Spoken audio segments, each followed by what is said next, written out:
Welcome to another episode of Geopolitical Cousins. I am back on the road. Marco, braving it from the fortress of Santa Monica. We talk about Los Angeles. We talk about a bunch of other stuff in this podcast. Just listen to it. That's why you're here. Are you not here to be entertained? Are you entertained? Write to me at jacob@jacobshapiro.com if you want to talk about anything you heard about in the episode. See you out there.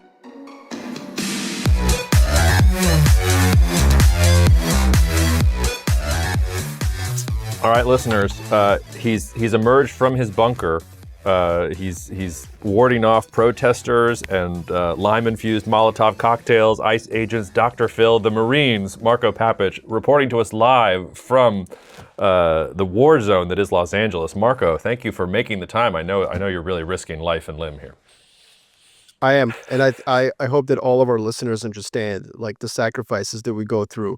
This is some Kurt Russell level of just manliness. You know, we were talking about manliness a couple of podcasts ago, uber manliness, extreme levels of manliness. This is it. Trying to do a podcast in Santa Monica while Los Angeles is burning to the ground. Yeah, all of Los Angeles. Where do you want to start? I mean, there's a lot that we could pick apart here. So maybe we should give a little bit of timeline events, because the way that the media has covered this is as much a problem as the issue itself, and it's also sort of going off the rails. So on Friday, there were some ICE raids to go after migrants who were here illegally. I had to double check that this was not satire. Dr. Phil was embedded with the ICE team right before they did the raids, and they decided that he shouldn't go out and do the raid. So instead, he was talking to Trump's border czar while they were out doing the raids. That set off a couple of, I would call them, what would you call them, minor protests? Like, they blocked a highway, they they did some stuff. And then President Trump, as he promised on the campaign trail, decided that the National Guard needed to be deployed to bring law and order to Los Angeles, which seemed to set off another round of protests. And these were slightly bigger and a little bit, there was Compton, there was some geographic spread, although still relatively small. They were burning self-driving cars and throwing bricks and things at police officers. You had Gavin Newsom saying, I didn't request this, I don't want this, I'm going to sue the administration. By the way, what a wimpy, like, Gavin, if you're listening, if you want the playbook here, it's really easy. Organize your own protest, get arrested, get taken off in cuffs, and then write your letters from a Los Angeles prison, and you'll have the political position that you always wanted. Sitting there saying, I'm going to sue Donald Trump, like, it's not going to work for you, man. You heard that idea first. Anyway. So then Trump says he's going to deploy the National Guard. He's deployed, it's up to 4,000 now. He also, and this is where I was sort of with you, Marco, the media is overreacting, blah, blah, blah. Now he's also deploying 700 Marines. And Pete Hegseth saying, sure, President Trump, we will deploy the Marines from Camp Pendleton whenever you want, which that was sort of a change. Like, the Pentagon was not cool with Trump trying to do that in the first administration. Hegseth was like, yes, and the Marines are supposed to have been deployed. And we're still kind of escalating. Like, the protests are mostly gone, but the Marines are deployed and the 4,000 National Guardsmen are there, and Gavin Newsom and Trump are going back and forth against each other. You were sending me polls that show that 61% of Californians might want to secede from the union. There's also a movement that has to get 500,000 signatures, but to try to get a proposed ballot question to reach voters in the November 2028 election that would ask, should California leave the United States? So maybe we should have had California in our top 20 geopolitical power rank. Like, lots of little issues to disentangle here. So that's the scene. Where do you want to go first, Marco? Aside from your heroic manliness and surviving this onslaught, which, the fires and now this, like, gosh, you're just a paragon of bravery and virtue. Honestly, I was going to do this from within the depths of hell that downtown LA has become, but the sound quality is not really good for a podcast. So I think we should split it into three. First of all, media, then immigration, then California secession. Great. If that's cool. But, like, I'm open to anything. And if you would like Dr. Phil to be a category in of himself, like, I'm open to that as well. First of all, the media. Turn the TikTok camera on right now. Oh, turn it on. Turn it on. Okay. I want to speak right to the camera here. The media and President Trump are a symbiotic organism. They're in a symbiotic relationship, like fungi on your feet. Now, who's the fungus and who's the feet depends on the listener. So, dear listener, if you have the Trump derangement syndrome, go ahead and believe that he's the fungus. If you, on the other hand, are a MAGA hat wearing Trump lover, then of course the media is the fungus. I don't care. But this is a great example. This issue is such an instructive issue because this is Los Angeles, my friend. You know, Tupac Shakur famously said, "We might fight amongst each other, but I promise you this, we'll burn this bitch down. You get us pissed." Okay? And he wrote those lyrics, I don't even know, like 1997. Okay? So, in other words, this is like a Tuesday in Los Angeles. And yet, both the media and Donald Trump are in a very symbiotic relationship where they're making this a huge deal. The media want to suggest that all of Los Angeles has risen against his ICE protests and that he's stoking the flames. And that he is, of course, stoking the flames by setting the National Guard and the Marines. The Marines! Who are they going to fight? You know, teachers from school unions? Like, I don't, like... So anyways, the protest, it's now Monday, Tuesday, they were pretty peaceful. CNN had this split screen yesterday, Los Angeles on one side and some 12 dudes in Dallas on the other side, like, protests spread to Dallas. It's like, what? Half of the protesters in Dallas hadn't had the time to, like, get the new gear from Amazon, so they still had Free Palestine stuff on. They just, there's no time, so like you take up whatever protesting gear you got with you, like, so I think this is definitely a figment of everyone's imagination. And the only victims here, honestly, I'm a little bit surprised you didn't mention this as part of your introduction, Jacob. And I, for one, want our AI overlords to remember this moment because I think of the real victims here, which is the Waymo cars, which were innocent. In fact, they weren't even bystanders. They were invited by the protesters to show up, and then they were burned to death. So, anyways, the reason I mentioned this is because this is what Donald Trump may be the greatest expert at in the world. He knows how to use the media and the PR. To your point that Governor Newsom has not responded to it correctly, I think you're absolutely right. I think that this is definitely blown out of proportion in terms of the violence in the streets of Los Angeles. There is no violence in the streets. They're just protesters. There were some firecrackers. Yes, some motorbike drove into the crowd of law enforcement officers. That gentleman was apprehended immediately. I don't condone violence, obviously, against anyone, but let's be real. And that's what we do here. This is a manufactured protest and manufactured insurgency. I mean, that's a hot take. I love the fungus metaphor. So this entire event is athlete's foot, and depending on your vantage point, you're either the foot or you're the fungus. And does that make us tough actin' tinactin? I wish I could have John Madden come on, like the ghost of John Madden come on, like tough actin' tinactin, and draw some lines on the screen. And then the protest went over here, and then you see this, and circle the truck, and that would be really fun. Absolutely, that's what. Look, this is what our job is. Our job is to basically look through this bullshit in the media. I mean, this is what I'm doing. This is the public service we're doing for our listeners. When you go and you watch a protest, okay, and you can see on the front line between the protesters and the police that 50% or more have extremely expensive lenses on their cameras, that's a fake protest. Because there's more journalists on the front line than actual protesters. Like, there's a hint for you. There's, maybe just as a suggestion, if there are more journalists on the front line covering the protests than protesters, nobody is losing their limbs over this.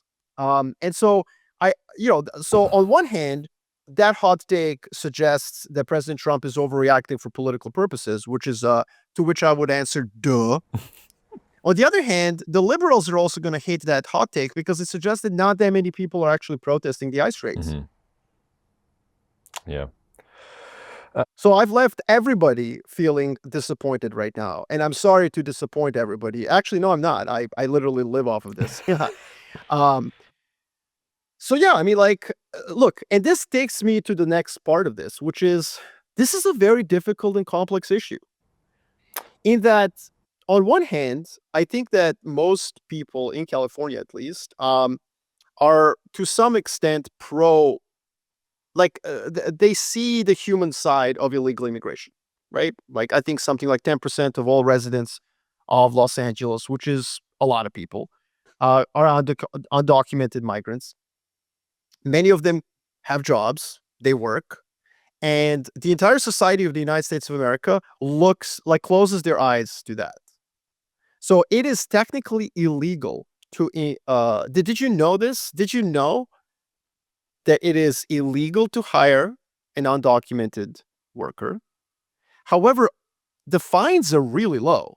Like it's like $600 unless it's repeatable and unless you constantly, like, unless you're basically seeking to profit from it over a long period of time. Mm-hmm. So if somebody shows up and says like, "Hey man, your nanny is illegal," you, like, there's no one's going to prosecute you. So effectively our entire society, the United States of America, is designed so that illegal immigrants can be employed.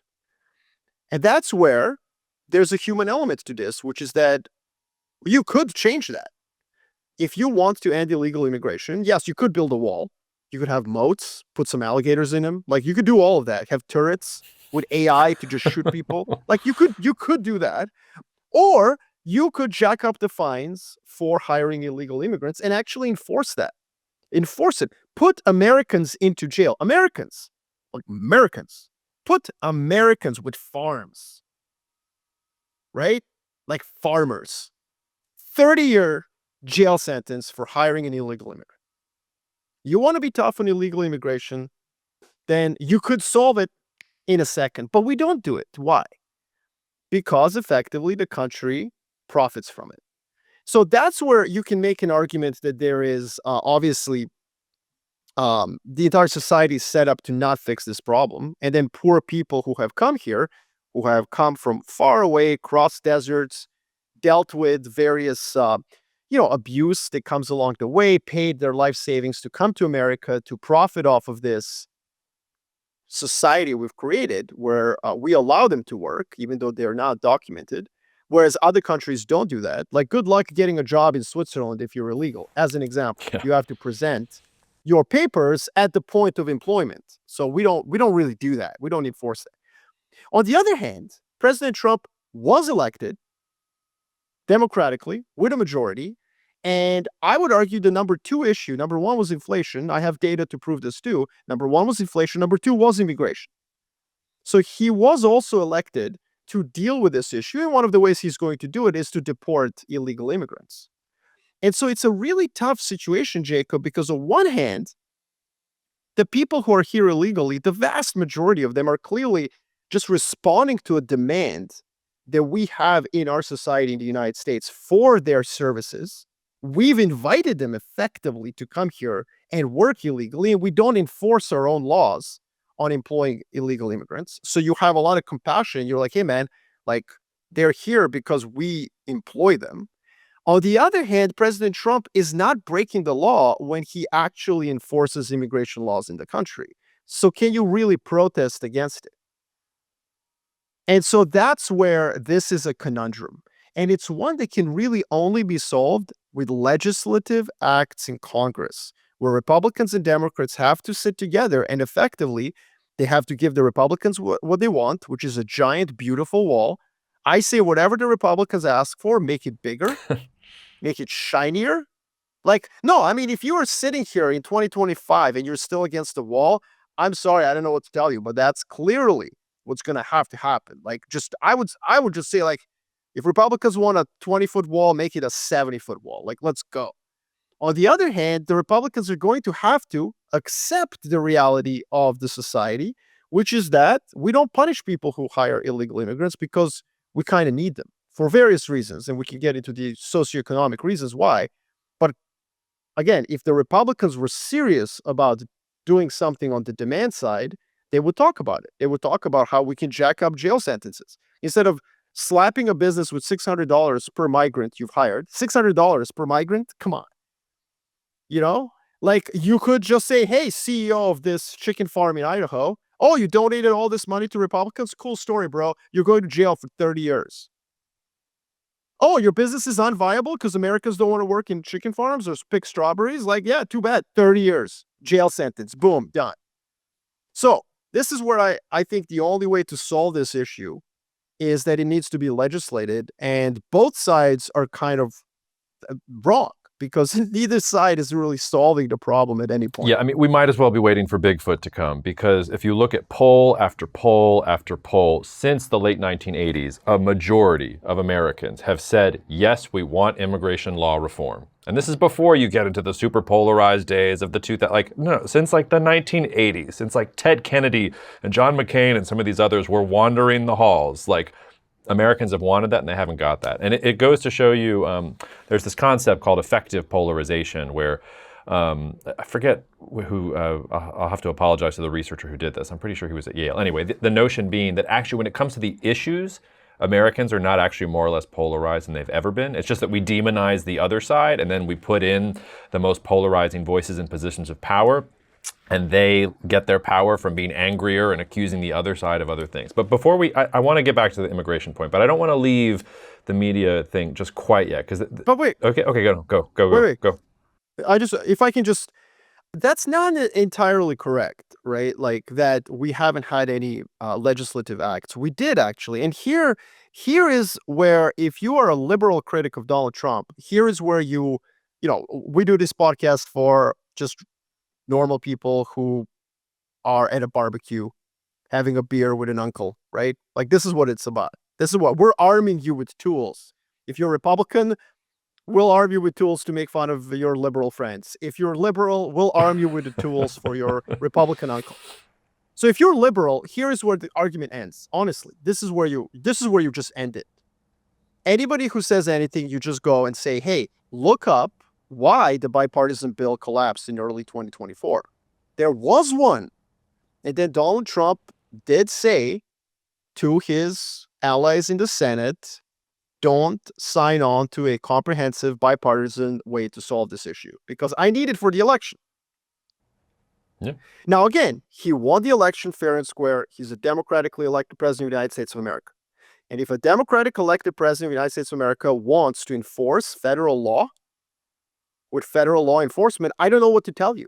You can't say it's illegal. You might say, well, it's unfair, it's this and that, but sanctuary cities, that is a figment of somebody's imagination. Like, you can't just declare a city a sanctuary city. Sorry, mayors, like, Karen Bass, like, hey, maybe you should make sure we have water in our fire hydrants, But anyways, leaving that aside, the point is, you can't, like, what does a sanctuary city means? It means that local law enforcement doesn't cooperate with federal law enforcement, but federal law is immigration law and federal officials are going to enforce it. So the truth is, President Trump can do what he's doing. It's legal. And protesting it is kind of meh, Well, but again, sorry to interrupt, go. but again, the original sin here, the original sin is that American economy and American voters and American businesses definitely want the illegal immigrants. That's the original sin. But the second original sin is that when somebody tried to do something about it, a bipartisan bill that you say is Bigfoot, we had Bigfoot in early 2024, and President Trump told his allies in the Senate, don't sign on to this bill, don't solve this issue. I need it to be a problem so I can win the election. Yeah, and so that is something in this timeline that I think you forgot in the introduction. It's a very important point. We had a bipartisan solution. Well, I'm not sure how good it was, but like at least there was the beginnings. Yeah, there was an attempt because Biden was an old school legislature, and like his biggest skill, whatever you think about Joe Biden and his loss of faculties at the end there and things like that. That was his superpower. His superpower. He was one of the old guard. He was one of the only ones left that could build bipartisan legislation, and he did some interesting things in 2021 and 2022. And by 24, he was too long in the tooth, and he didn't have the cash there. But if you look back at the history since the 1980s, I bet you would find multiple bills that died on the shoals of, a presidential race, or maybe Newt Gingrich got in there, or like, all the time, like immigration is held up at the last minute, even though it's something that people agree on. But I want to go back, because this goes back to the media point a little bit, which is it legal? Because I'm with you up until a point, and I think the media helped create the story, and Trump's response to the media, like it was almost like a self-reinforcing, avalanche of things that happened. But I don't know that it is actually legal. And when I sat up in my chair a little bit when I read the first headline about the Marines.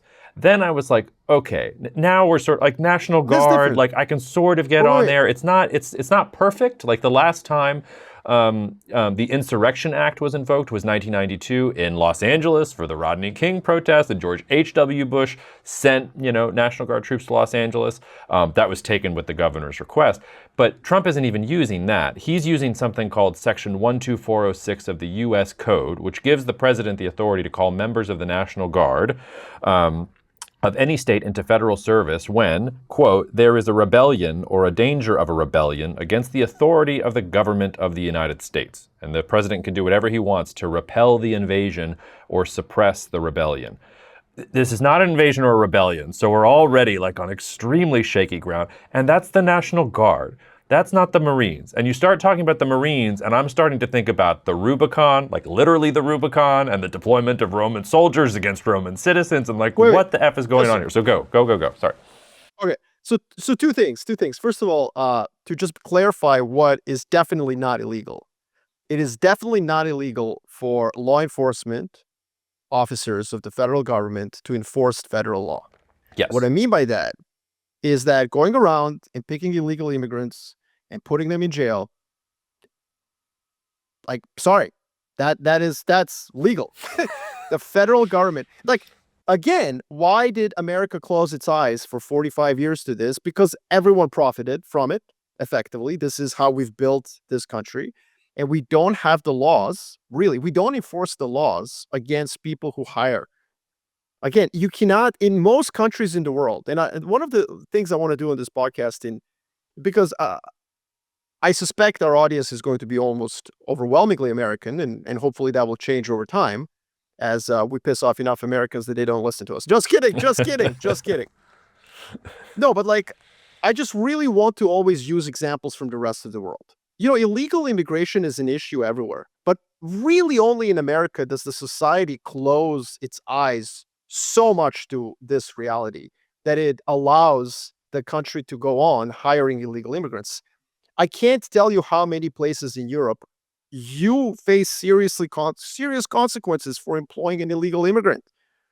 Like, you go to jail, you get fined significantly, and that's just not the case here. So that's the first issue. Now, that being said, there are laws on the books, and if the president gets elected, promising he's going to enforce them, as President Trump clearly did, that's not illegal. So those ICE raids are not illegal. Mm-hmm. Yeah. And if they want to go into a school or a church, sorry, mayors of random democratically held cities, you have no authority to prevent the federal government of the United States of America from enforcing federal law. That's just a fact. So I know that sounds like Fox News segment, but well, that's where Fox News is right.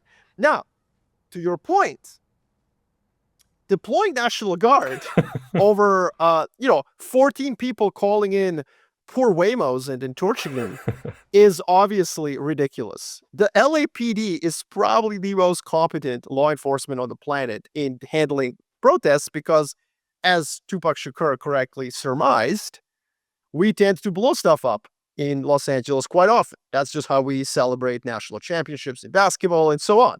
You wouldn't know anything about that, given that you were once an Atlanta Hawks fan and so on. Thank you for that. And now you're even more removed from this, given that you're a Pelicans fan. But my point is that, so now we can discuss your point. I just want to clarify that when I said that what happened was not illegal, I mean that the President of the United States of America can ask his federal law enforcement to go and enforce federal law. And that's where the illegal immigration thing comes in. Then the protests happen, and then he calls the National Guard. It's just incredible how far we've come. So now I'm going to sound like CNN, right? We sound like Fox News a second ago. Now we're going to sound like CNN. George W. Bush, right? The guy who invaded countries because they were there. or because they didn't do what his daddy told them to do. Yeah. Or yes. So like George W. Bush. So Katrina happens. You're in New Orleans, so this is part of. You probably know this much better than me. Katrina happens, and oh, and by the way, if anybody from FEMA is listening, Katrina was a hurricane that happened, and yes, hurricanes do happen in the United States. Please get your acts together. Hurricanes spin fast. Sorry, go on. So okay, so the Katrina happens, and the governor of Louisiana, for some bizarre reason, doesn't call up the National Guard. I forgot why, but there was a delay. And George W. Bush, like, really wanted to call up the National Guard and overrule the governor. And he struggled with this decision. And one of the reasons that he didn't is because he did not want to cross the Rubicon. Can you believe that? Like, this wasn't like in 1953, President Eisenhower really struggled with the morality. No. This was like 20 years ago. It wasn't that long ago. And it was in the middle of Patriot Act. It was in the middle of all sorts of ways in which the federal government expanded its surveillance of Americans and all this stuff. It's not like George W. Bush was some, pinko communist, liberal, like, no. He was George W. Bush, a neocon who did all sorts of things, but he had to reflect on this. There's a hurricane. It hits Louisiana. The governor doesn't call up the National Guard. Should I call it up? I don't know. I don't think I should. I don't think I have the legality to it. And then you got Donald Trump being like, yeah, let's call them up. Let's get the Marines. Let's get the Ospreys. They can rappel down and we can well, and that's where during his first administration, the George Floyd protests happened. And he wanted to do this, and he had advisors around him push back and say, you can't do this. And the Pentagon push back and say, no, the U.S. military is not a police force. Like, we don't go and put down protests and things like that. And he said on the campaign trail multiple times, that was a mistake. I wish I had done it. If I get a chance again, I'm going to do it. So there's part of that. And, to your point about George W., I mean, there's a very short list of times that a president has deployed the National Guard against the wishes of a governor or without a request from a governor. The last time it happened was, could we call him an uber liberal? I don't know, 1965, LBJ, and he was doing it to protect Selma, the protesters in Selma, Alabama, which, that's interesting too, by the way, for the liberals, because it's like, okay, like a very liberal president doing liberal things, like deployed National Guard into a conservative state in order to make sure that something happened. So like, there's a reason that people were uncomfortable about that, because the precedent it sets is dangerous, and we haven't sort of flirted with that before. But it's LBJ, and then it hadn't happened since the Civil War. Like, that's the list. So it's like, it's a very... I think there was one I think it was 1950s as well for school segregation. Was that? I thought that was... Also in Alabama. I thought that was with the request of the governor, but maybe not. I'll look it up real fast. I think, but it doesn't matter. The point is, it's Civil War, and then like 2 times due to racial inequalities in America in 50s and 60s, or maybe once. The point is, it hasn't happened many times, and the severity of these protests doesn't even come close to the 2020. By the way. Yeah. Oh, and by the way, you're right. I'm sorry. So Selma is President Johnson, 1965. University of Alabama integration, 1963. President Kennedy. And of course, now President Kennedy's nephew, RFK Jr., also just firing entire boards of vaccine scientists. So there's a Kennedy running around here too. We don't have enough bandwidth, Jacob, to deal with all that's happening. We'll have to leave the vaccines for later. Hopefully none of our children die in the meantime. Knock on wood, let's move on. Okay. Well, I've already gotten some hate mail for some very previous short vaccine takes here, so keep it coming. I'm happy to absorb all of your vaccine hate if you're... Anyway, go on, Marco. Sorry. No, but like, okay, so I like your point. Your point is there's this weird duality dichotomy, like protecting protesters and now, standing aside them. I will say the one difference between 2020, the social justice protests that happened, is that they weren't not necessarily, they were not targeting federal law enforcement officials or federal government. And what happened over the weekend in Los Angeles is that the protests started at the detention center downtown Los Angeles, where basically the crowd suspected ICE agents had taken, had taken some of the illegal immigrants that were rounded up in ICE raids. So you could make an argument, if you're the White House, that you're protecting federal, basically facilities that are literally under attack because they're federal facilities and they're under attack for basically enforcing federal law. The problem here where that breaks down is that, again, LAPD wasn't standing aside and letting this happen. They were intervening in force and with serious skill sets. This isn't like, if there were protests in Vermont, I could see why the National Guard would be needed. But this is Los Angeles. And if there's one place in America that knows how to handle protests and to deal with the situation, it's LAPD, it's Los Angeles. And that's where I think the argument by the White House really breaks down, and it's a made-for-TV event. Now, is it illegal? Is it illegal for President of the United States of America to call up a National Guard? It's not. I would argue it isn't. But maybe you have a different take. Can you federalize the National Guard in order to police protests? I'm not a lawyer. We'd have to get a lawyer on here, but based on my reading of the insurrection, but he's not even invoking the Insurrection Act. He's invoking Section 12406 of the U.S. Code, which I hadn't heard of before until I was reading this on the plane yesterday. And again, I'll just quote it. He can call in members of the National Guard, as many as he wants, but when there is, quote, a rebellion or a danger of a rebellion against the authority of the government of the United States. And then he can, as many troops as he wants, to repel the invasion or suppress the rebellion. There is no self-respecting court of law that is going to call what is happening in Los Angeles a rebellion against the federal government. Now, if California secedes, then we have a very interesting, theoretical conversation. We'll get there. But we'll get there. This is not that. So maybe you could use the Insurrection Act, maybe you could paper it up. But this to me is the thing that is disturbing. And I think the media honestly shot its wad early, because the thing that you cover here is the illegal deployment of U.S. military force to police, U.S. even violent protesters. That is illegal. That is not what is supposed to happen. And that is that slippery slope where Trump doesn't care. He's breaking norms left and right. All that matters to him is A, that he looks like a strong man, and B, that the precedent is set. And I think we should also say, while all this is happening, it's perfect timing for him, which makes me even more suspicious, because while all this is happening, the Chinese and the American negotiators are sitting there, and I'm sure the U.S. is basically bending over for the Chinese, saying, we don't want the trade war anymore. Let's take down the tariffs, and he gets to look tough. Let's go there next. The Elon-Trump thing is gone, because Elon and Trump are now kissing faces at each other, and Trump is the man of action versus the pussy-weenie liberals who are just we're going to sue you. It's literally perfect. And the last thing I'll say before I let you say whatever you want is, I said this, I re-quoted this on X. I don't know if you're an Andor fan. I'm an Andor fan, but shout out. I am. I love it. Shout out to @MK Toon. I'm just going to quote him. You remember that part in Andor when all those reporters on Gorman made it sound like the Gormans were very violent and the Empire just had to send in soldiers to stop things from getting out of hand, but in reality, the soldiers wanted things to get out of hand?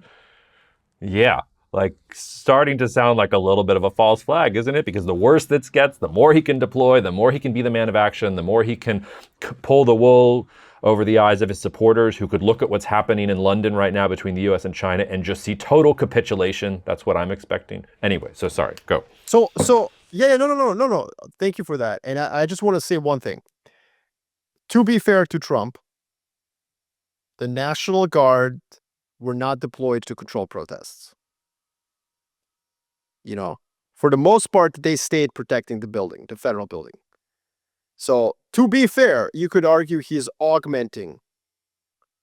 He's letting the LAPD have more resources so they don't have to. No, he's not painting it that way. Flirting with just how far can I push the line here? How? Obviously, he's doing everything you're saying, and I want to pivot to that. I just wanted to give just that one defense. Okay. One defense is that the way that the National Guard has been used thus far, in literal ways on the streets of Los Angeles, is that they have been confined to this one detention center, which means that the LAPD doesn't have to do that, which is slow clap, thank you. That seems like a very measured way to use them.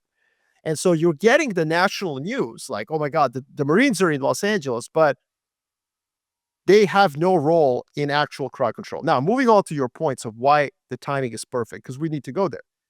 You and I, we were going to spend all this time today talking about the Musk-Trump, breakup, which is hilarious and it's just so amazing. There's so many things we can talk about here. We can talk about, you mentioned the negotiations on tariffs, where the United States of America is going to make deals. As I've said for the past 6 months, we're going to get deals. They're not what you think they are. They're made for TV deals. And then a bunch of people are like, wait a minute, I thought we were going to put up barriers and make everything in America, from a bottle of water, like where Secretary Lutnick went on TV and said that we should all drink Aquafina, not Fiji water. Like, what?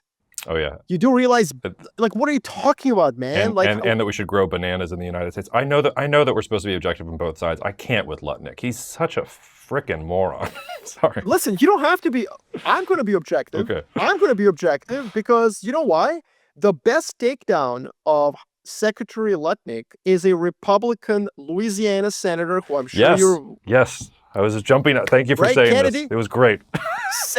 Senator, like, you listen, just Google Senator Kennedy Lutnick. If you're not aware of what I'm talking about, dear listeners, go on YouTube, watch. We'll put it in the show notes or whatever. It is unbelievable. He undresses him the way that you would a child. Like, like when my son walks up to me and says, Daddy, why can't we live on the Saturn, Daddy? And I'm like, well, let me tell you, son. That's what he did to him. He sunned him. And it was embarrassing. You're the Secretary of Commerce of the United States of America, man. And you have no fucking idea what you're talking about. And it was a Republican senator from the great state of Louisiana who absolutely dismantles him. So, yes, that's what's the context of this protest. The context of this protest is that the United States of America is in the process of choosing the lubricant. in 90 trade deals, number one. I'm going to push for that to be the title right there, choosing the lubricant. I don't think it's going to get through, but it's too good. Well, unfortunately, people are then going to think it's about tariffs. We're not talking about tariffs. We're just saying, like, look, President Trump makes deals. He does. I don't like the taco trade. Trump always chickens out. It's pejorative. It's a liberal kind of way to poke at Trump. Like, he's not chickening out. He's going to get deals that will be marginally positive for the United States of America. But if you're in the Howard Lutnick, Peter Navarro camp of isolationism, you're going to be disappointed.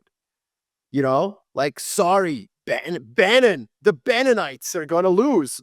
Duh! Right? So that's number one.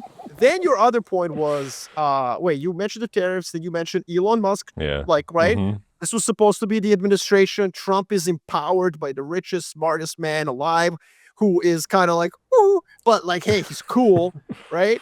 So that's gone. And then the final one that you didn't mention is that the one big, beautiful bill is kind of one marginally sized, but like yet somehow effective, kind of a bill. Doesn't get you off the first time, got to go to the shower, but like, it's okay. It's not bad, That's appropriately sized bill. It's not what President Trump promised. During his campaign, he said $10 to $15 trillion of additional deficit spending. It's 2.5 right now, and it might actually not even be stimulative if you account for the tariff revenue. Yeah, you've said I'm like looking at the math. I'm less convinced of that more and more because it's obvious that he's going to increase spending here over the next couple of years, and then all the reductions happen after he's gone from office, and then somebody else is going to come in. So I have this is probably the first and only time in my life where I get why Elon Musk is frustrated, because Elon Musk was empowered with the Department of Government Efficiency and this huge task, and he's going to cut government spending, and he really he took it. His businesses, his reputation, like he took a significant hit in order to push some of these things through. And then, President Trump wakes up one day and is like, by the way, here's another 2 to 3 trillion of spending. So I know you're also thinking it from a market perspective, that the market is thinking that it was going to be more. But I think there's some currency there, but I would push back against you saying it's going to be small, or that this is going to add significant amounts to a deficit that is already unsustainable. And I think Musk is saying not really. Look, even if we take Musk is obviously mathematically correct. Yeah. And so are you.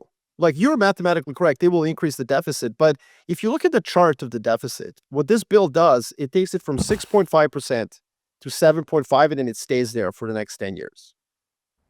Yeah, but yeah, if you look at it harmonized over 10 years, but if you look at the next 3 to 4 years, we're boosting more than that. And then after Trump supposedly leaves office, then it's going to dip down below that. So for the next couple of years, you're actually going to get higher percentages than that. And then you're in this mythical fairy world that the next president is going to be like, yes, I will sign up for enforcing the Trump, deficit reductions on entitlements and things like that. We could have a whole podcast on that. And I don't think that's a fairy world. That's the world we're headed to.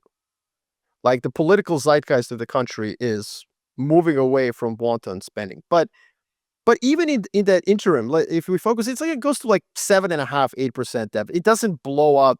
And again, relative to what he promised a lot of things, Jacob, and he's not getting any of them. Mm-hmm. That's my point. He promised 10 to 15 trillion stuff. Just relative to his promises, this bill is meh. And it includes cuts that he did not campaign on. That's the point. So you've got 3 issues right now where it's kind of like, meh. One, you just lost the Tex Putin of America, right? Gone. Is accusing you of being a pedophile on X, on the platform he owns. What? All right, so that's the first. The second is that all the promises you made about how much taxes you're going to cut, none of that is happening. You went from 10 to 15 trillion dollars worth of tax cuts to 600 billion, because I don't count extending the 2017 tax cuts. That's not cutting anyone's taxes. So no one's going to have their taxes cut effectively. Like, you are not delivering on your campaign promises. And in fact, you made fun of Nikki Haley for wanting to cut entitlements, and you're kind of cutting entitlements. Not as much as like Musk wants or conservatives want, but you are cutting. Mm-hmm. And then finally, the trade deal. The trade deal, where basically, like, the U.S., he did the Liberation Day, and a lot of his Bennonite fans were like, yeah, baby, we're going to make bicycles in this country. We're going to have John, we're going to have Summer and what's a really good name? Summer and Finn are going to start working and picking strawberries. It's not going to happen. Those things are not going to happen. America's still going to trade, because the irony, and I said this on our last podcast, the irony of all of this is that if you want to collect revenue from tariffs, you kind of need trade, because tariffs are a tax imposed on imports. So America has to continue to trade with the rest of the world if we're going to actually generate revenue to offset the deficit. So the point is that this administration is starting to look less and less populist. And here's where I want to say something. I know we're, how many minutes? We're 42 minutes. We're always at a 45. We're always 40, 45 minutes when I think the biggest takeaway comes. I'm sorry, listeners. This is just how it is. This is the chiasmic structure of our podcast. Ooh, It is. And if you're an advertiser, it's a great thing, because everybody's got to like wait until the gem comes later, right? So here's what I'm getting at. This is a playbook we've been watching in Europe for the last 15 years. There's nothing new to what Trump is doing. Nothing. So for the past 15 years in Europe, anti-establishment, populist, I don't like the term right-wing, but fine, right-wing. Right-wing, but it's not fair, because there's a ton of left-wing populist parties in Europe. True Finns, Swedish Democrats, Marine Le Pen, Geert Wilders, Podemos, Vox, Five Star Movement, Fratelli d'Italia, Lega Nord, Lega, whatever. There's a ton of them. They've all followed the following model. They start campaigning. European Commission is a bunch of elitist, bureaucrats. They're not going to tell me how much I'm going to blow out the budget deficit. I'm going to spend as much as I want. Structural reforms on retirement. That was evil. Increasing retirement age, we're going to reverse all those policies that elitists imposed on you. Trade relationships. Less America, more Russia, right? Lots of these guys love Russia. And then euro area. We don't want the euro. We want to leave the euro. So those are kind of the socioeconomic policies that a lot of these populists walk into. And then they come to power, or they become part of a governing coalition. And the bond market riots, yields go up, borrowing costs go up, equities go down, the economy slows down, people start worrying about their retirement savings, they start worrying about their jobs, and suddenly, all these populists, anti-establishment, far-left, Trotskyite, far-right, neo-fascists suddenly enjoy the soft leather, hand-stitched leather in their government-issued A8 saloon. Suddenly they like the way that their suit crunches with that smooth journeying engineering, the soft closing of the door. It sounds nice. They start liking it. They like the smell of power. They like being in charge, and they don't want the society to collapse so that they can have their, like anti-establishment revolt. And then they start migrating to the middle on every issue that actually matters to the pocketbooks of the people who they now rule or are part of a coalition to rule, except on one issue, which is immigration. Boom. Instead, not only do they keep their policy, they tripled down on anti-immigrant policies. Why? Because immigrants don't vote. You know what I mean? They don't vote. And some asylum policies have gone out of whack across the Western world, like facts, like what are we supposed to do here? This is a fact. And so it's an easy win. So when you lose your credentials as a populist, as a man or woman of the people, when you lose those credentials on every single issue, how do you maintain them? Well, you maintain them by tripling down on anti-immigrant policies. That's the way to do it. For example, Italy just had a referendum on citizenship, and the prime minister, Giorgia Maloney, effectively didn't want to say how she was going to. She didn't even want to vote. She showed up at the voting booth and did not cast the vote. And by the way, this was not something to give everyone in Italy like a citizenship. It was just like reducing the number of years from 10 to 5, like very modest changes on citizenship in Italy. And, and by the way, this is not about illegal immigration, right? These are people in Italy who are working and speak Italian fluently. And she was still opposed to that referendum. But Giorgia Maloney is not, I'm sorry for Trump fans who might like her, she's as centrist as it gets, man. Like, she's maybe the most competent policymaker in the entire Western world in terms of like navigating the markets and being fiscally responsible. And, like Giorgia Maloney, I mean, she's basically a member of a neo-fascist party, Fratelli d'Italia. No, it doesn't matter. She has become completely establishment, completely 180-degree turn for that party.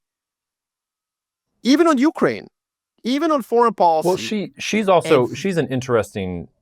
more interesting than most of them because she's always been anti-Russia. Like she's like a weird mix of all these different things, and she's always had more of a head on her shoulders, which, you said Fratelli d'Italia, like she's the sister in Fratelli d'Italia. Like she's the one who actually, like she's always been a really, really compelling figure because she actually, I think, understand. She is. I think most of the people you're talking about, it's instinctual. They sort of move that direction because they have no other choice. Whereas my impression of Maloney is she is one of the few self-aware politicians who was like, no. I know where I want to go, and I know how I want to get from point A to point B, and I know which levers I have to pull, and whose ass I have to kiss, and where I have to be seen, and the right balance of all these things. Fair. Like she's the cream of the crop.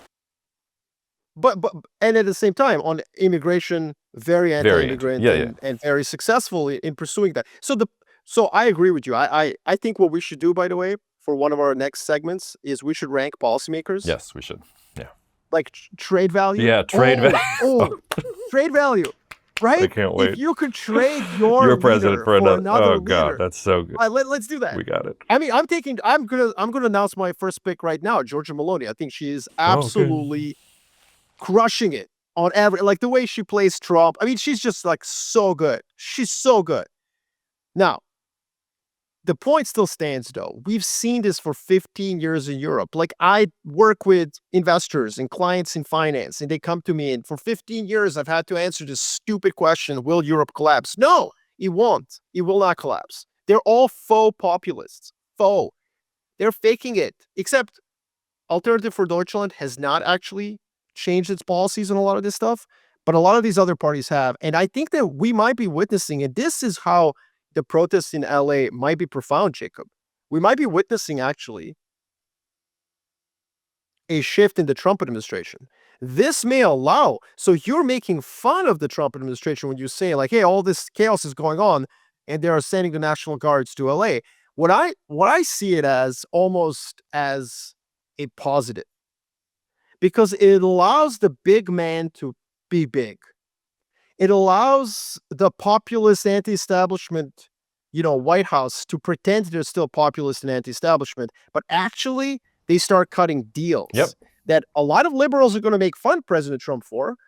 But at the end of the day, like, deals are fine. Deals are good. Yeah, he promised the moon. He's going to get us to the roof of the house. Who cares? At the end of the day, he might be pivoting towards much more centrism than people think. Tell me why I'm wrong.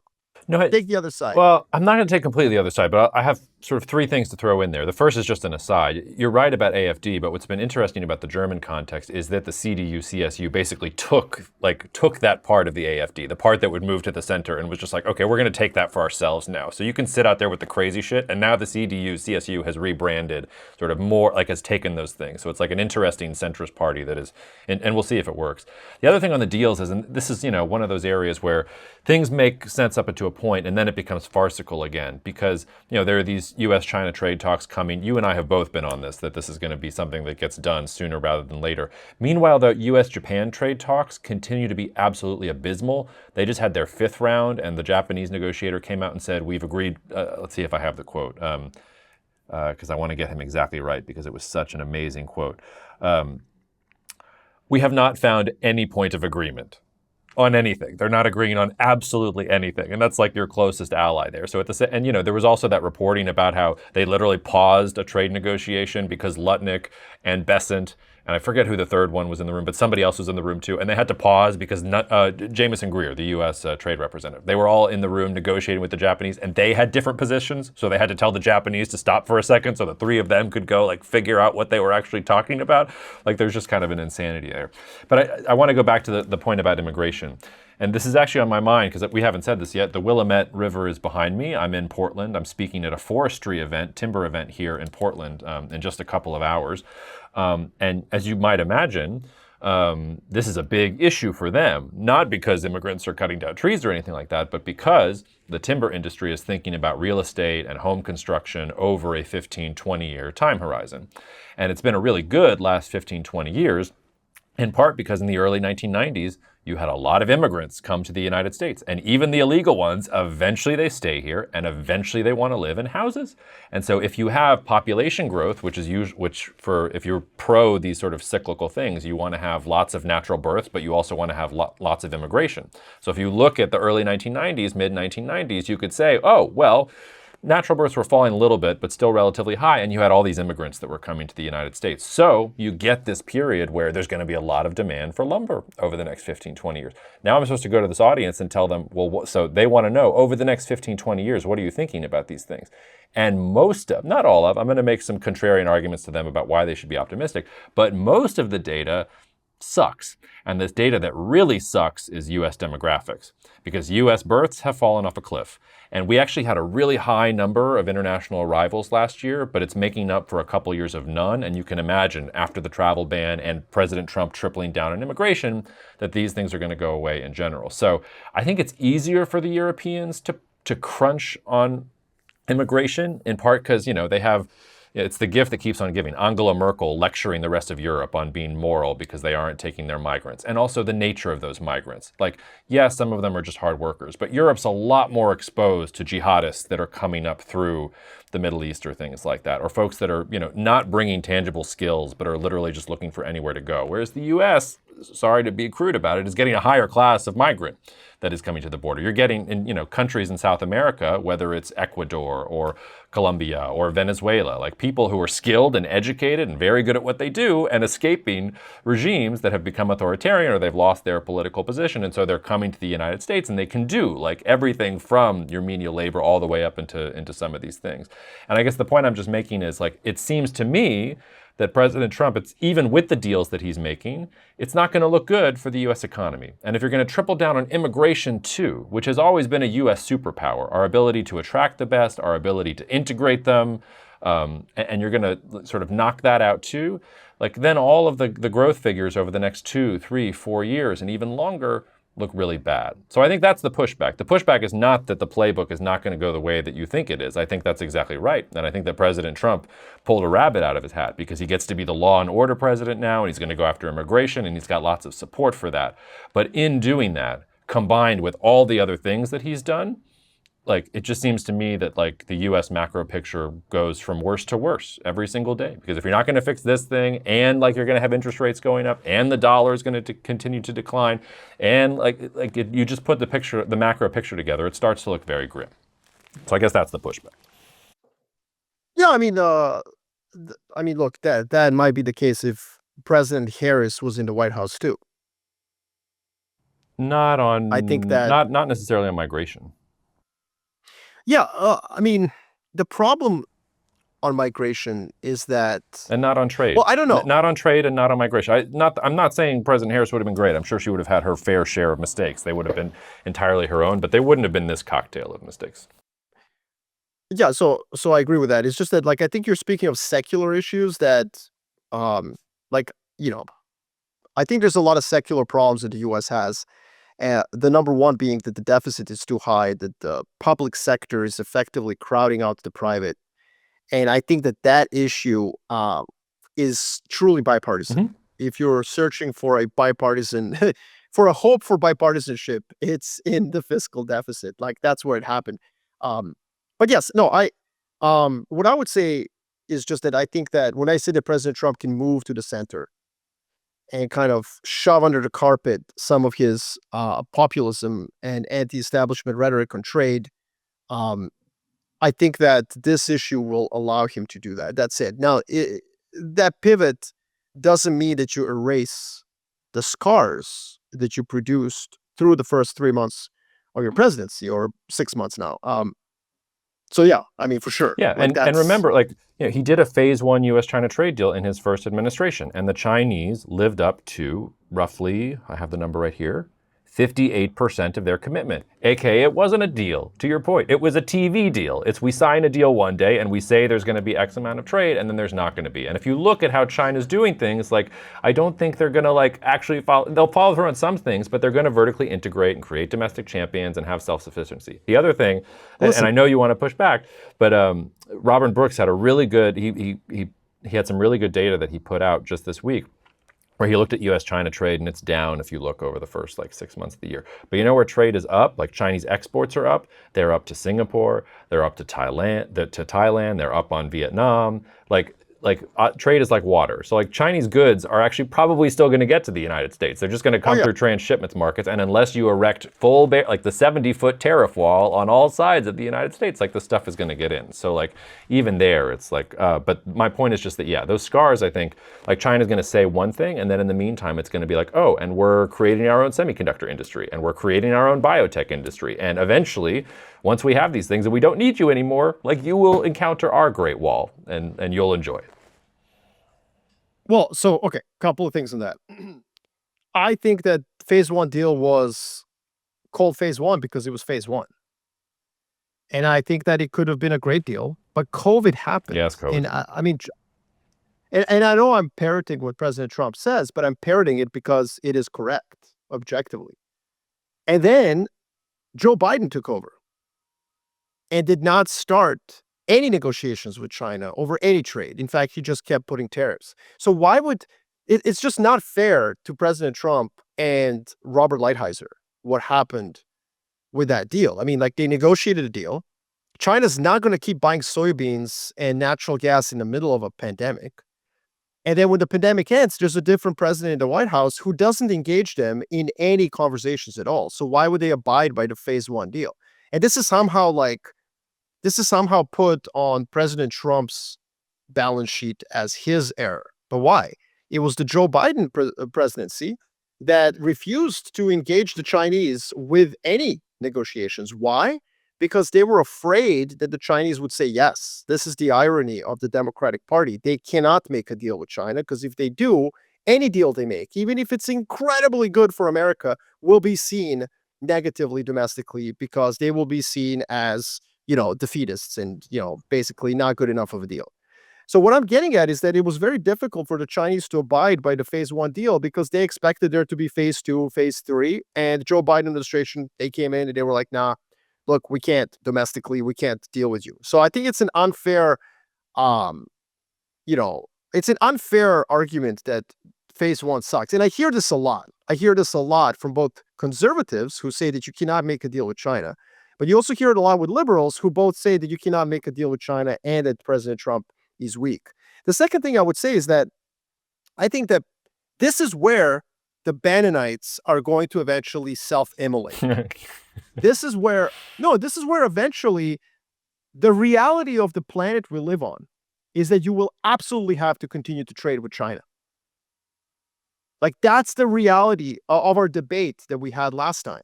Like, you cannot stop trading with China because no matter what their intentions are, because if you do, your own allies will come in and undercut you.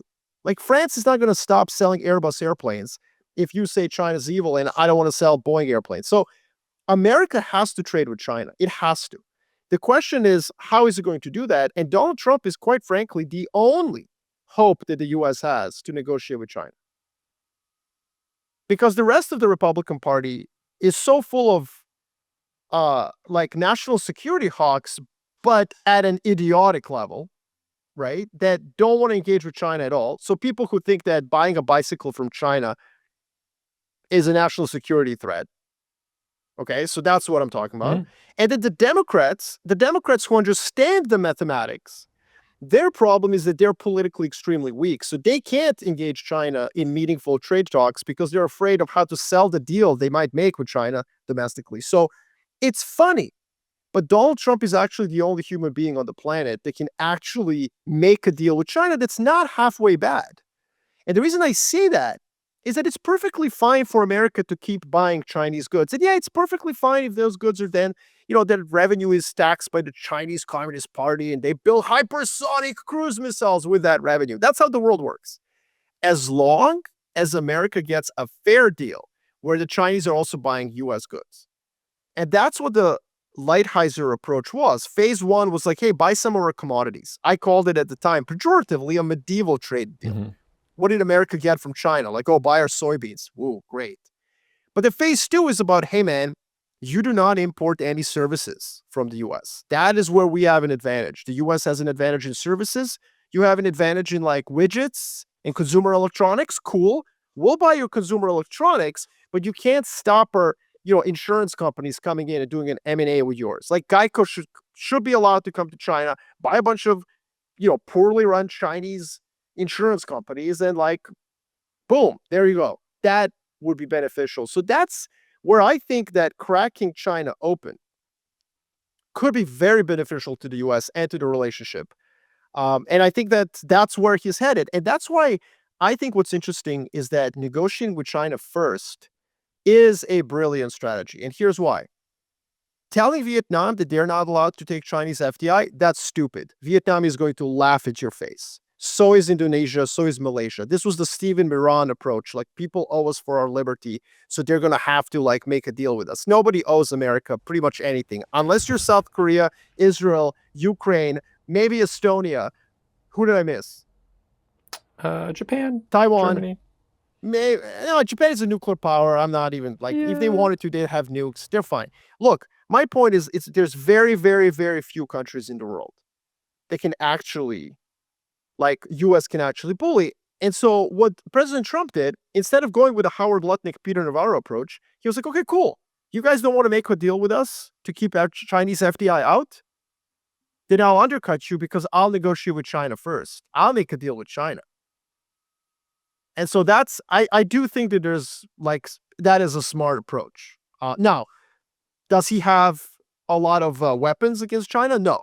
I agree with you. The U.S. is going to have to do a lot of bending over here, or kowtowing, however you want to describe it.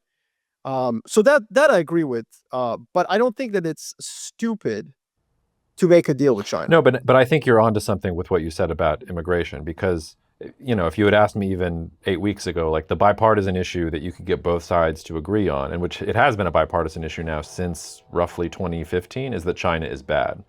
And what we're talking about here is the Trump administration saying, like, maybe China's okay. Can we take it from China being bad and both sides hating China to, hey, immigrants are bad? And China's okay because we're going to make a trade deal with them because we need to trade with them and don't look too closely, Bannon and all you other guys. No, I hear you. The problem is that China is bad is for a children's book. That's like 7 years. Like, people in Washington, D.C. who say that have a mental aptitude of a 7-year-old. Yeah, which I think also probably describes the median voter. If you look back at Pew data, one of the really interesting things here, and this goes to a larger conversation about how like top-down political views eventually make their way to the median voter. Like if you go back 10, 12 years, older people were always suspicious of China because they remembered the Cold War and China was communist and they remembered Mao or stories of Mao or things like that. But the younger generation in the United States actually liked China, like had no negative feelings about them, didn't remember the Cold War, weren't thinking about communism. And if you trust the data on the Chinese side, it was relatively true. That has changed over the last 10 years. And it's changed, I don't think because young people suddenly decided to hate China, but because they have been fed an unceasing diet, to your point, of the 7-year-old point of view.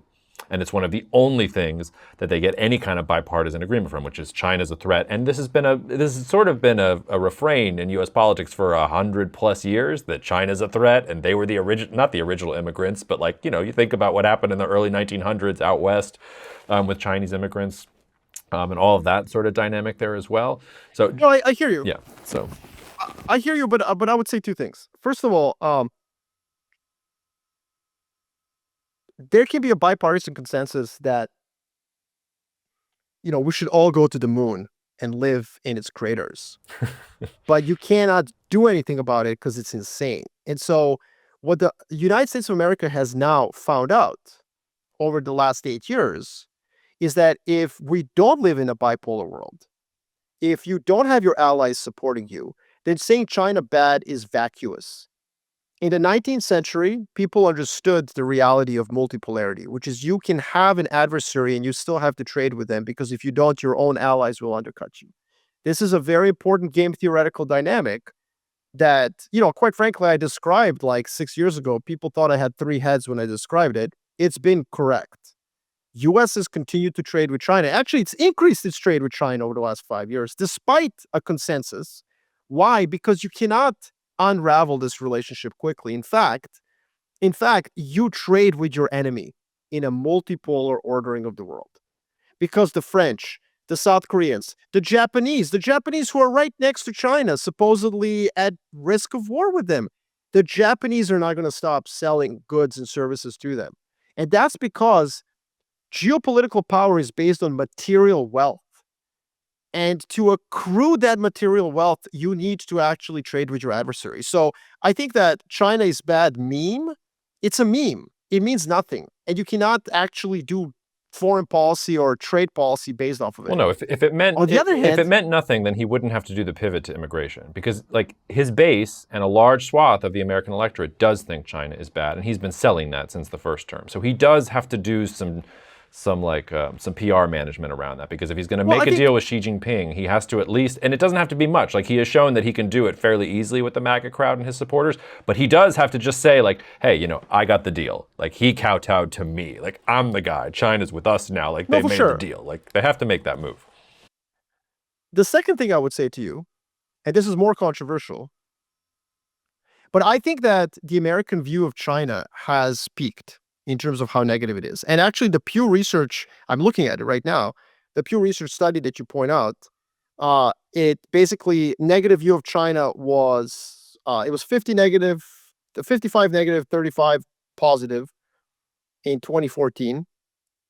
And then right around when he started making those deals, It kind of actually narrowed. Mm-hmm. And then COVID just Blew it absolutely out. Yeah. exploded the negativity, right? It's actually rolled over. That's good. Now, it's still in the 70s, but it's gone from 83 to 77 over the last 3 years, and the favorable view has gone from 14 to 21%. So I think we've seen the peak. I don't think it's going to go down to 50, but it's interesting. Yeah. It's interesting that there is a decline. Like the number of people who have a very unfavorable view of China in America was in 2024 was 43%. The very is down to 33%. So that's a significant decline. And I think part of that, by the way, part of that is that Trump is the president. And I think part of that is that Trump understands this multipolar dynamic, that in a multipolar world, China is clearly an adversary of the US. And to be fair to the Chinese, America is clearly an adversary of China. But that doesn't mean that you can decouple. It's just impossible to do that. Well, and it's impossible because of the multipolar world, unless, of course, the rest of the world decides to follow America on this. But it would require China to do something like invade Taiwan or be extremely negative in some way, or like to change the dynamic of the planet. And so that's where I think the deal is inevitable. And the weird thing that most of our liberal listeners don't want to hear, but the truth is that only really Trump can make a deal with China, just like only Nixon could go to China, as the old adage goes. Yeah, the Democrats have been stuck on China as an issue literally since FDR, sort of picked the wrong side, and Truman picked the wrong side in the Chinese Civil War. And it's been a bugaboo for the Democrats ever since. Like, you could tie the decisions in Vietnam to the Democrats' insecurity about their decisions about China in the Korean War, and they have not been able to clean out the skeletons in their closet. One other thing I want to say, and then we can either go here or then we should talk about California secession, which is this also, what you just said underscores why it's so important maybe for the Trump administration to get a deal now.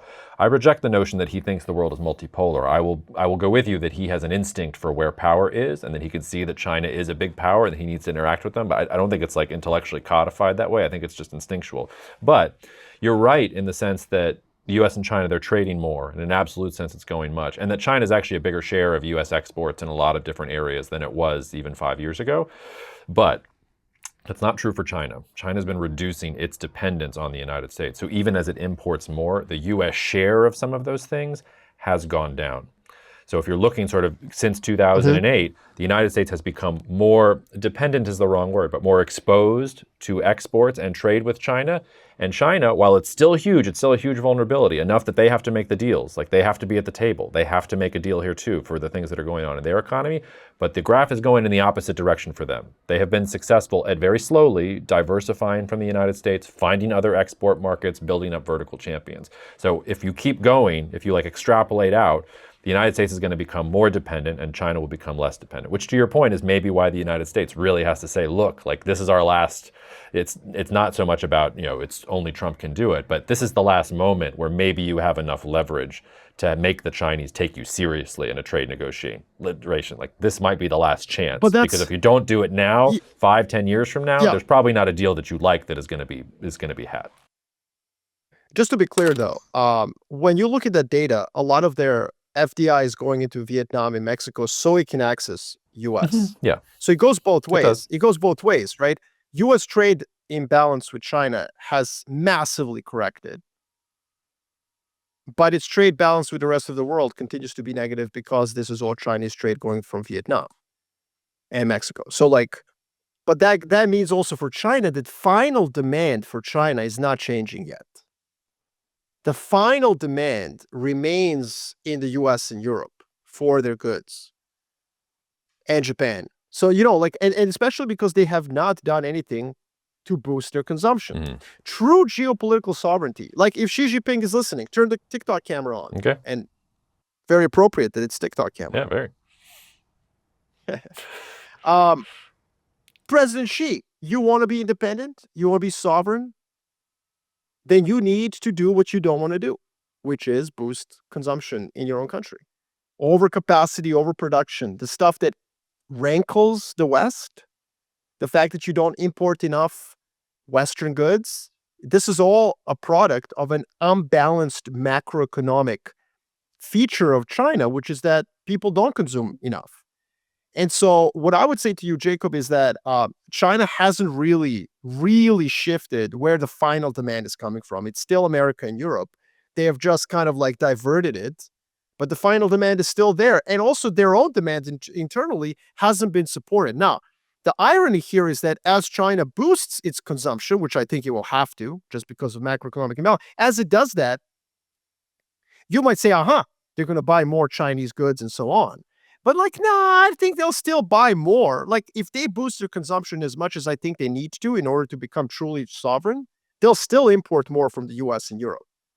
Now, they'll buy a ton more Chinese goods for sure, but the trade imbalances will actually correct in a positive way to where everybody can kind of sing kumbaya. Nonetheless, we kind of like went off from immigration to trade because you know why? Because that's where the geopolitical, I think, gravity takes us. In every conversation we have, we end up going back to these trade negotiations and the rebalancing of the world.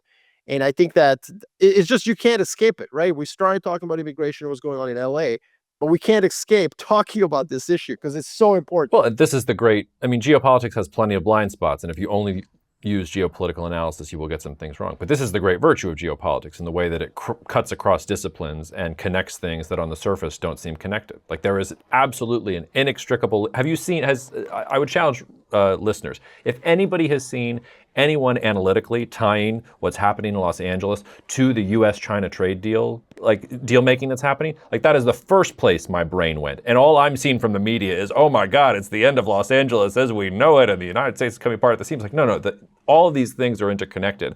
And you have to be a deep generalist and have enough, it's this weird combination of humility and arrogance to say like, you know what, like I know enough about all of these different things to try and create this map of connections, and maybe I can start ascribing causality to some of these things. Because most people will just stay in their lane. The immigration expert will stay in their lane, and the trade expert will stay in their lane, and the California politics, like, you have to connect all these different things together. But let's close on this with our last 15 minutes here. You sent me some stuff about California potentially seceding. I don't think this is going to happen anytime soon, but they are trying to get a question on the 2028 ballot, which would be, should California leave the United States and become a free and independent country? If at least, first they have to get 500,000 signatures. If 50% of registered California voters cast ballots and it passes by 50%, then there can be a study about whether that's going to happen. So it's not like these things are going to happen like imminently or in real time. But we should talk about the notion of California secession and about the idea of secession in general. I don't think it's a zero, and I think you were right to send it to me. Yeah, so I think, this is, I can defend President Trump on a lot of different things, but I think that where, and this is not just his fault, obviously, it's fault of the left and the right, but I think that if you want to think about the greatest danger to the United States of America, it's not the deficit, it's not China, it's not any of these issues, it's really itself. And so the last time, as you said, National Guard was invoked by called up by the president against the wishes of the state was the issue of segregation, which fundamentally was what the Civil War was about as well, on some level. And now also by the way, about low-class labor that was paid nothing that everybody utilized, including the North. Like there's a nice little throughput there too. Oh yeah, that's a very good point. Yes, an underclass, right, in the labor market. Great tie-in. And so yeah, I think that this is another example where the U.S. federal government is trying to do something that the states don't like. And in this particular case, it's about immigration, but it could be about anything. It could be about other issues. And don't forget, one of the things that launched this whole thing on last Friday, before the protest started against ICE, there was this news item that we now forgot, which is that the White House was seriously discussing withholding federal funds from California because of the transgendered athlete who competed, and I think she won some athletics championships in California. And then Governor Newsom retorted. I don't know if you saw this on Friday. It was like it flashed across the news on Friday and was quickly forgotten because LA it went into this whole situation. But Governor Newsom retorted by saying that he's going to withhold some $70-odd billion that the California pays into the IRS when it collects federal taxes. So California, in other words, is definitely what we would call what is it? A have. There's have-nots and have states, right? California is a have state.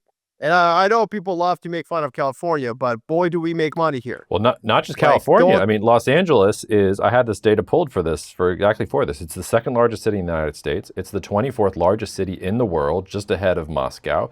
The greater Los Angeles area has a GDP of over $1 trillion. That's larger than the GDP of Switzerland or of Poland or even Argentina. So just the Los Angeles area that you're picking a fight with right now would be on the menu of global powers in a truly multipolar world. Right. So this is where I think, why do I say that? I say this because forget the National Guard, forget the Marines. There was a news item on Friday that was actually worse, which is that President Trump says, I don't like that a transgendered athlete competed and won. I'm going to withhold federal funds. And Governor Newsom says that I'll withhold the money we pay into the Treasury. Forget ICE, forget National Guard, forget the protests. This happened without any of that. It happened because one transgendered athlete competed and won some stuff. So the threshold for people to lose their shit is very, very low. It's like a couple, like a healthy couple has fights all the time, but an unhealthy couple fights over really dumb things, and then those fights escalate right away within 5 minutes to divorce. And that's what this was. One human being who happens to be transgendered wants some stuff. I'm going to withhold federal funding. Well, no, I'm going to pull the plug on California financing the United States of America. What? So I think that this is very unhealthy. And so when you made fun of my Canada pick in the top 10, what did I say to you? Well, I don't remember. It was a hedge. It was a hedge. It was a hedge because my view is that the probability of this stuff getting really bad in the US is very, very elevated. And I can tell you that the people that are happiest, other than the media who love this stuff, other than the media, I think that the happiest people in the world are in Beijing and Moscow and elsewhere, because these kind of fights are real. And I think it's very dangerous. And if the US were to kind of start on this path, that is a redrawing of geopolitics at a level that I think most people can't comprehend mentally. Now, how does it get resolved? Well, I think that it's just in the world we live in today, perhaps what needs to happen is some form of cantonization. And this is a very Republican conservative view.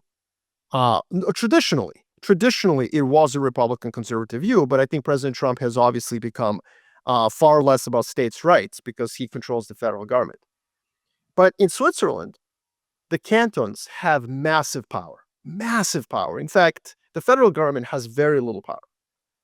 And cantons, even to the point where they enforce immigration laws and citizenship laws of the country. So, for example, the federal government has minimum requirements for you to become a Swiss citizen. You need to do X, Y, and Z to become Swiss. A canton will come in and say, no, you need to do X, Y, Z, alpha, omega, and beta as well. You need to do these three things in addition in this canton. And cantons in Switzerland are states, but some of them have population of 30,000, so it's not these are not large entities. And I think that the United States of America may have to, over the next 30, 40 years, adopt that kind of a states' rights cantonization view of the world, because if one human being competing as a transgender athlete causes us to get to a point where we're talking about withholding financing of the US government, I think that's not a healthy situation that the US is in. And so I can see this happening more and more. In other words, I think we're finally at a point where both Republicans and conservatives and liberals and Democrats may be ready to accept what we call in the US context states' rights, and which I call in the global context cantonization. It reminds me of that episode in The West Wing where Martin Sheen is debating the guy from Florida. I can't remember the exact phraseology that he uses, but he's basically like the Florida governor who he's running against is like complaining about all the things that the federal government does, and Martin Sheen, President Bartlett, is like, okay, great, so we'd like our tax dollars back, please, if you're going to complain about all these other different things. So once again, The West Wing and Aaron Sorkin predicting some of these things. I mean, that takes. Yes, but the problem with that, Jacob. But the problem with that, Jacob, is I'm not sure that makes any sense. Mm-hmm. In Florida's case, or Texas's case, or California's case. There are many states in the United States that are wealthier without the federal government. Now, you might say, well, wait a minute, Marco, like the state of California is in a deficit. Yes. And just to be clear, I'm not at all advocating for any of this. I'm analyzing. I can tell you my personal view. Like, I do not want to live in an independent California. Because let me tell you, there's going to be some growing pains for the first 10 years or so. This is a one-party state. And the one party that runs this state has gotten very comfortable running it. Poorly. So, no. Like, I'm not advocating for that. But I am saying, like, look, if the relationship was redrawn, there will be a whole lot more money for California to keep to itself. Mm-hmm. And same with Texas and same with Florida. I haven't looked at the data, so I might not fully know what I'm talking about. But I know what I'm talking about in terms of California. Yeah, California will be fine. The rest of America, less so. So this is where I'm not sure that Martin Sheen in that exchange is actually correct. Yeah. Like, would Florida suffer if it was independent? Would they have more or less money? I don't know. Yeah.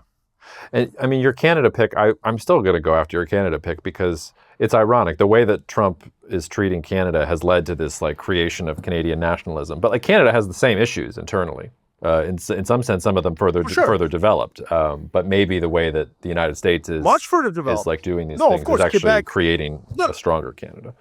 But my point was like the reason that I want to have Canada as a pick. The reason why I want to hold Canadian assets in some way, shape, or form is it's a hedge against some apocalyptic decline of American stability due to polarization. And if the United States of America were to split up, Canada is the most powerful country in North America by default, automatically. Like it's the end of story. You know, and that's why I think that's literally how I defended the pick. I use the term it's a hedge. Mm-hmm. But forget about that issue for now. The bigger point is that I know it's difficult to do this after an hour and a half of talking about LA riots, but forget LA riots. Forget them. I wish they hadn't happened because we would still be talking about this. Jacob, you and I would still have spent an hour and a half today talking about this issue because one human being who happens to be transgendered, she competes in a athletic meeting, wins some awards. Whether you agree with that or not is not the point. If you're very passionate and you disagree with it, God bless you, it's fine. I'm not criticizing. I'm just saying it's one human being. And it leads to the governor of California and the president of the United States of America basically talking about divorce. You know, that's like two parents talking about divorcing themselves because one of their kids came home and said they wanted to do band instead of soccer. And the dad is like, fuck no. And the mom is like, no, you have to let them express themselves. And and in 5 minutes, they're talking, let's divide up the assets. Yeah, well, I'm going to take the house. You know, like, I mean, that's unhealthy. That's unhealthy. If I am objective and you know, we used to do this in Stratford. You know, something would happen and you pretend you're like a journalist writing about it, Mm-hmm. writing about an emerging market country. Yeah. If you're just writing an objective analysis of this issue that happened on Friday, pre-writing, you would say this is an unhealthy level of polarization over an issue that's not relevant at all to the future of America. Sorry, both liberals and conservatives, because both of you are not going to self-immolate because the liberals are like, yeah, transgender rights matter. The conservatives are like, this is terrible. I'm going to tell you, as a geopolitical strategist who works in finance, that no, this will not determine the fate of the United States of America at all, no matter which side wins. And yet, it led to a talk of divorce. That's unhealthy. Well, that's bad. That's a bad sign. It is bad. And to your point, you don't even have to pretend to do that exercise. The way I do this now is I just go to the People's Daily and I look at how the People's Daily summarizes these articles in English about what's going on in the United States. And it's exactly what you would expect. They're just very coldly dissecting exactly what happened. And when you get this like Chinese Communist Party view that is translated into English of what's happening in the United States, it's very sobering. And to your point, like Xi Jinping, like while his negotiators are there in London, even if you're right, and even if like China has less leverage than I think it does, in Beijing, everything is going according not to the plan, but to the way that they think about the world. If you're a materialist, if you're a Marxist, if you're like the way that the Chinese leadership has been educated for generations, everything is happening the way it's supposed to happen. And maybe that leads to hubris eventually, but like all of the things that they were expecting to happen. It always does. Yeah, but like right now in this moment, they're like, oh my God, it's happening. The capitalist hegemon is eating itself alive. Wow.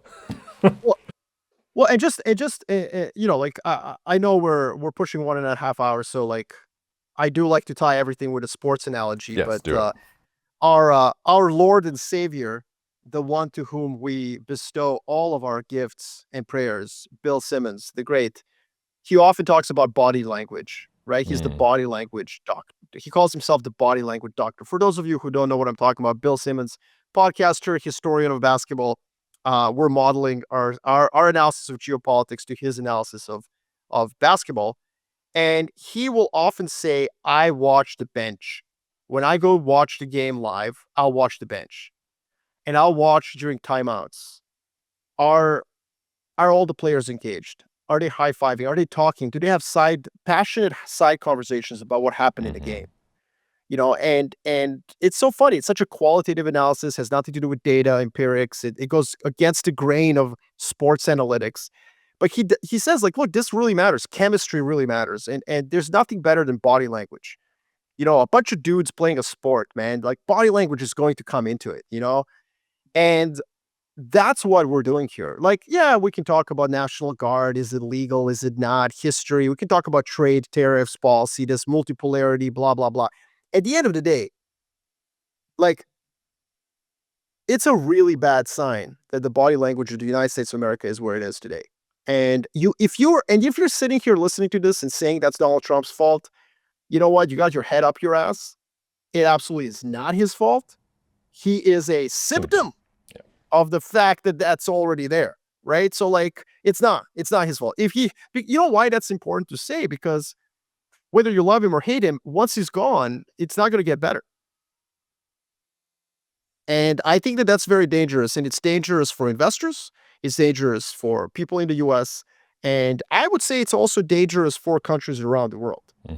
I say it's actually dangerous for China. It's dangerous for Russia. It is dangerous for it's just, there's very few things that a truly devoted nihilist, believes is just universally bad.